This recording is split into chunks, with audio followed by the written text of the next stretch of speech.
Olá, meus amigos, sejam todos muito bem-vindos ao canal Politizando. Eu sou o William Jacob e a gente vive reclamando que temos poucos canais que defendem o nacionalismo, o desenvolvimentismo, e surgiu um novo canal na semana passada. Eu já assisti todos os vídeos e eles estão com uma qualidade altíssima. É o canal do Frederico Krepp, pessoa que eu já conheci pessoalmente. Ele é de Minas Gerais, Juiz de Fora. Ele já esteve aqui no canal participando de algumas lives comigo. É alguém muito ponderado, lúcido, trouxe reflexões muito importantes, né? Como eu disse aqui, já tem alguns vídeos lá, mas eu vou mostrar um para vocês na íntegra, que é ele falando sobre essa proposta do novo arcabouço fiscal apresentada pelo Haddad, pelo governo Lula na semana passada. Mas antes de mostrar, eu quero pedir ajuda hoje, não pro meu canal, mas pro canal dele. Eu vou deixar o link no comentário fixo. Quem puder dar essa força, vai lá, se inscreva, ativa o sininho, deixa like se gostar do vídeo dele. Se não gostar, mete o dedo no dislike, comenta lá o que vocês vão achar e, se puder, compartilha, espalha, para que mais pessoas fiquem sabendo desse trabalho que ele está começando por lá, e o nosso apoio é muito importante. Então, com vocês, Frederico Krepp, eu volto no final. O governo Lula divulgou ontem os detalhes do novo arcabouço fiscal, a regra que vai organizar os gastos públicos no Brasil e que vai substituir o famigerado teto de gastos, implementado pelo governo Temer em 2017. Depois de muita expectativa, o governo finalmente deu os detalhes da nova proposta, e aqui a gente vai apresentar esses detalhes e vai tentar explicar um pouco como ele vai funcionar, e a gente vai responder a 3 questões centrais. Uma: esse arcabouço fiscal é um novo teto de gastos? 2. O que está por trás dessa proposta? E 3. Ela é boa para o Brasil? Antes de entrarmos nos detalhes, do novo arcabouço fiscal, a gente precisa falar um pouco sobre o teto de gastos. Ele foi instituído em 2017 e foi criado pelo governo Temer, pelo seu ministro da Fazenda na época, Henrique Meirelles, como uma forma de limitar os gastos públicos no Brasil. A ideia por trás do teto de gastos é de que o governo federal estava gastando muito e que isso tirava a credibilidade do governo em relação aos investidores, causando problemas na economia. Nessa visão, só seria possível uma saída para a crise que o Brasil estava naquela época se o governo colocasse uma trava no gasto público e bancasse um ajuste fiscal duro para controlar as contas públicas e mostrar que tinha compromisso com a responsabilidade fiscal. Daí veio essa proposta do teto de gastos. E como ele funcionava? A partir do orçamento de 2017, os gastos primários, todos os gastos do governo, com exceção do que é gasto com juros da dívida, foram congelados. O valor total desses gastos foi congelado e passou a ser corrigido apenas pela inflação do ano anterior. Ou seja, o governo só poderia ampliar seus gastos em relação ao ano anterior em um valor correspondente à inflação. Para exemplificar isso, eu vou trazer aqui um gráfico do orçamento público. Esse gráfico foi baseado no orçamento de 2018, foi feito por Luiz Carlos Garcia de Magalhães, e eu retirei ele do blog do José Luiz Oreiro. Ele foi feito para discutir a ausência de discussão sobre a dívida pública nos gastos públicos, que é uma outra discussão importante. Mas é bom para exemplificar como funciona o teto de gastos. Reparem que naquele trecho verde que representa juros e encargos, esse é o montante que o governo efetivamente gastou em 2018 com a dívida pública. Tirando essa parte, todo o resto somado foi congelado e só podia crescer de acordo com a inflação do ano anterior. O governo podia reorganizar os gastos dentro desse grupo, mas não podia crescer acima da inflação. A ideia era equilibrar as contas e passar a fazer o governo gastar menos do que arrecadava, que é o famoso superávit primário, ao invés do oposto, que é o déficit fiscal, onde o governo gasta mais do que está arrecadando. Depois de muitas críticas, de ter sido furado diversas vezes nos últimos anos, de ser na prática impossível de ser cumprido e de não ter cumprido seu objetivo, criou-se um consenso de que o teto de gastos era impraticável.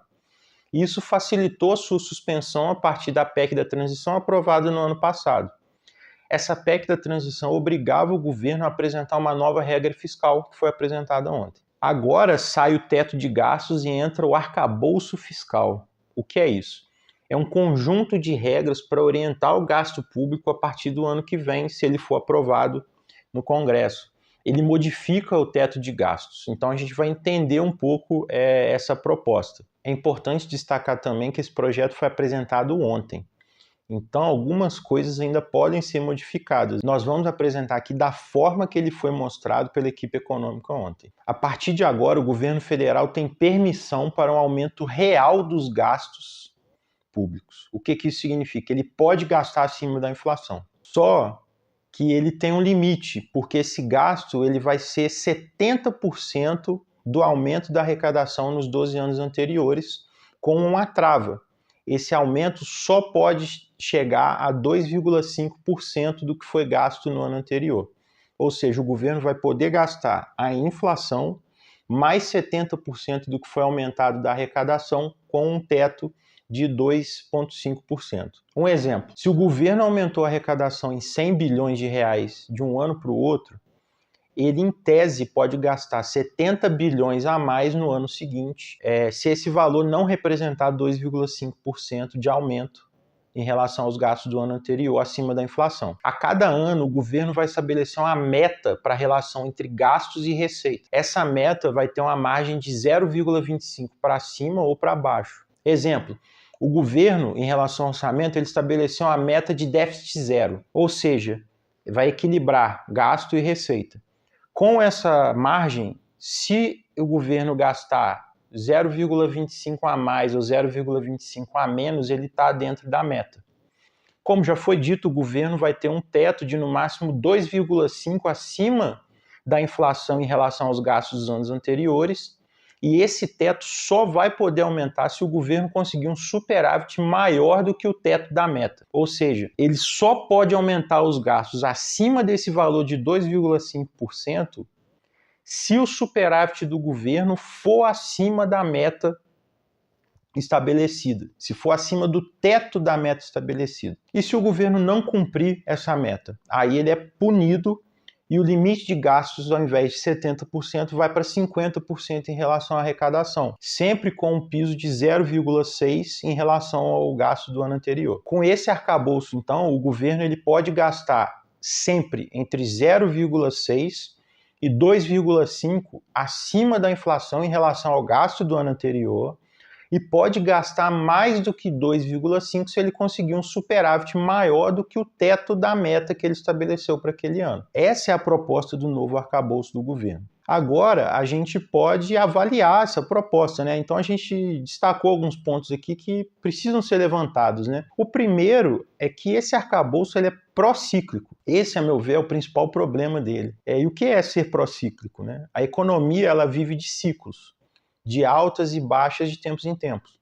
Uma regra de gasto público procíclica é uma regra que permite ao governo gastar mais em momentos de alta e faz o governo gastar menos em momentos de baixa. Em momento de estagnação ou de crise, o único capaz de impulsionar a economia é o Estado. E o governo parece não seguir essa lógica. Com essa regra, o governo insiste na lógica de diminuir o papel do Estado na economia, limitando a capacidade de investimento do governo federal. Além disso, os investimentos estão dentro dessa regra. A situação econômica hoje ela ainda é de alto desemprego, de desaceleração. Durante anos, a gente viu um sucateamento muito forte da educação, da saúde, da segurança e de vários serviços que são essenciais para a população. Esse sucateamento veio a partir de uma redução histórica do investimento público no país. Nessa situação, como que a gente vai recompor o orçamento das universidades, do SUS, da segurança, com a regra de gasto público que só permite que a gente gaste no máximo 2,5% do que a gente gastou no ano anterior acima da inflação? E ainda cobra do governo superávit fiscal constante. Essa regra ainda tem um paradoxo envolvido nela, que é o seguinte: ela coloca um peso muito forte na capacidade de arrecadação do Estado para fazer um superávit fiscal robusto para que o governo possa investir mais do que o permitido. Só que essa busca por superávit na prática significa que o governo vai buscar uma arrecadação cada vez mais alta e vai envolver certo corte de gastos, como já foi admitido pela ministra do Planejamento, Simone Tebet. Essa busca por superávit ela pode tirar a demanda da economia brasileira, jogando a arrecadação para baixo como consequência. Então, como que isso vai ser conciliado? A única chance dessa lógica dar certo é se o governo aumentar a arrecadação taxando os mais ricos, o que praticamente não acontece no Brasil. E só que aí tem um problema: o governo já não quis comprar briga com o mercado em relação a esse arcabouço fiscal. Será que ele de fato vai comprar a briga querendo taxar os mais ricos? Fica aí esse questionamento. E por fim, o que é mais preocupante também é a concepção por trás desse arcabouço fiscal. E aqui é que é um elemento importante, porque é a teoria que está por trás desse arcabouço fiscal. O governo ele adere inteiramente à tese econômica de que a austeridade fiscal é uma boa saída. A mesma ideia que estava por trás do teto de gasto do Temer. Tanto que o Temer elogiou a proposta apresentada ontem. Essa ideia tem uma compreensão de que o governo sempre tem que gastar menos do que arrecada para ter as contas organizadas, para gerar crescimento e investimento. O problema é que essa lógica já está no Brasil há muito tempo e o Brasil vive de ajuste em ajuste fiscal e isso simplesmente não está funcionando. Quando a Dilma foi reeleita em 2014, ela nomeou um economista que tinha essas mesmas ideias para o Ministério da Fazenda e o país naquela época foi para o buraco. É bom lembrar que a Dilma, quando ela nomeou Joaquim Levy como ministro da Fazenda no segundo mandato, o mercado aprovou isso. Só que depois que a economia foi para o buraco, todo mundo pulou fora. E a lógica é sempre essa. A austeridade vai salvar o Brasil, mas se ela der errado, é porque ela não foi implementada direito. E parece que não tem ninguém no meio político para responsabilizar os defensores da austeridade pelos problemas que ela mesma causa. E aí a gente entra numa grande questão. Então, o que a gente pode concluir disso, né? Como que a gente pode responder às perguntas desse vídeo, né? E a principal pergunta, né? O arcabouço fiscal é um teto de gastos? Sim, ele é um novo teto de gastos. Por quê? Da mesma forma que o teto de gastos do Temer, esse arcabouço também limita o crescimento das despesas do governo federal de forma semelhante e baseada nos mesmos princípios. Para finalizar, eu deixo aqui uma breve reflexão sobre o que foi apresentado ontem, né? Muito foi dito ontem na apresentação de meta, de superávit, da meta de superávit que o governo vai ter em 2024, em 2025, em 2026, e apresentaram tudo de uma forma muito detalhada. Só que eu senti falta de uma coisa. Eu senti falta de uma meta de quantas pessoas o governo pretende tirar da miséria. Eu senti falta de uma meta de quantas escolas em tempo integral o governo pretende entregar. Eu senti falta de uma meta de quantos empregos ele pretende gerar nos próximos anos. Eu senti falta de uma meta de quantas universidades ele pretende construir, de quantas casas populares eles pretendem construir. O que o governo apresentou foi isso. Uma lista totalmente generalista de boas intenções em relação ao que a proposta do arcabouço fiscal pode trazer. E aí vocês tirem as próprias conclusões de vocês. E aí, como alternativa, eu vou deixar na descrição 2 textos. Um do Instituto de Finanças Funcionais para o Desenvolvimento, debatendo a lógica por trás das regras fiscais e oferecendo uma alternativa. E eu vou deixar também o texto de uma PEC do regime fiscal sustentável, que é a PEC 34/2022, que foi apresentada pela senadora Leila Barros, e que tem uma alternativa, a meu ver, muito mais flexível e apropriada para o desenvolvimento, feita em conjunto com a iniciativa Elas no Orçamento, pensando um regime fiscal adequado para uma democracia que garanta direitos para todos. E é isso, a gente fica por aqui. Se vocês gostaram do vídeo, ajudem a divulgar, deixem o like, deixem o comentário. E se não gostarem, deixem os comentários também que a gente debate o assunto. A melhor forma de evolução é a crítica.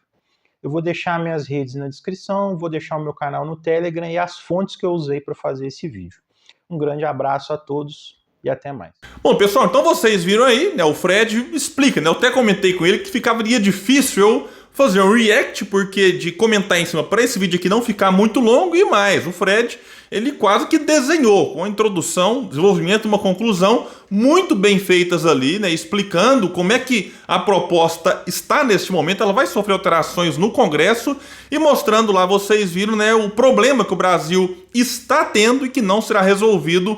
Por quê? Porque está faltando investimento e com um piso de 0,6, né, e um teto de 2,5 é muito pouco, perto do que o Brasil precisa. E detalhe, num Congresso como nós temos aí, não duvidem que essa proposta ainda será piorada, o que é ainda mais lamentável. Por isso aqui eu já falei que em outros vídeos, talvez uma proposta mais ousada nesse momento para ter um maior espaço para você ceder lá no Congresso, mas enfim, já não é algo tão bom assim, vamos ficar bastante atento e cobrando para, quem sabe, melhorar ou pelo menos não piorar no Congresso. Então é isso, insisto, bora se inscrever no canal do Fred, o link tá no comentário fixo. Valeu e até o próximo vídeo no canal Politizando, um espaço que luta por um Brasil melhor.